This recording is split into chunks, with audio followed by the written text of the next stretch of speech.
Mes natën mes të premtes dhe të shtunës ka filluar heshtja zgjedhore për zgjedhjet e përsëritura për kryetar komune në 4 komuna të vendit. Qytetarët e Gostivarit, Vrapçishtit, Mavrovës dhe Rostushës, si dhe ata të qendrës Zhup, të dielën prej orës 7 të mëngjesit deri në ora 19, do të kenë mundësi të shfrytëzojnë të drejtën e votës për të zgjedhur kryetarin e komunës.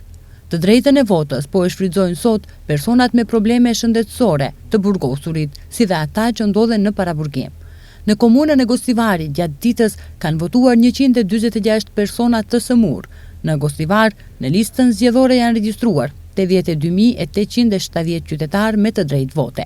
78.185 votues janë banor të përhershëm të komunës, ndërsa në listën e veçantë zgjedhore për persona të cilët jetojnë jashtë vendit janë regjistruar 4.604 votues, ndërsa 81 persona janë në burg ose në paraburgim. Në komunën tonë, numri i kërkesave për personat e sëmur ishte 146, të gjithë kërkesat u pranon. Kishim një kërkesë për një person i cili është në paraburgim shtëpiak, mirë po ati ju refuzu kërkesa shkaku se ne domethënë dhënat emrat e personave të cilët gjenden në burg shtëpiak na dërgon Komisioni Shtetëror i Zgjedhjeve. Personi i cili bëri kërkesë në Komisionin Komunal Zgjedhor nuk ishte domethënë në atë listë dhe për atë arsye ju refuzu kërkesa.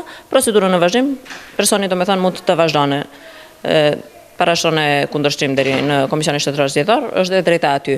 Zgjedhjet për kryetar në këto 4 komuna po përsëriten pasi nuk u arrit cenzusi në zgjedhjet e 19 tetorit, ndërsa në zgjedhjet e përsëritura nuk kërkohet arritja e cenzusit. Mjafton që njëri nga kandidatët të marrë shumicën e votave të qytetarëve që shfrytëzojnë të drejtën e votës që të zgjidhet kryetar komune.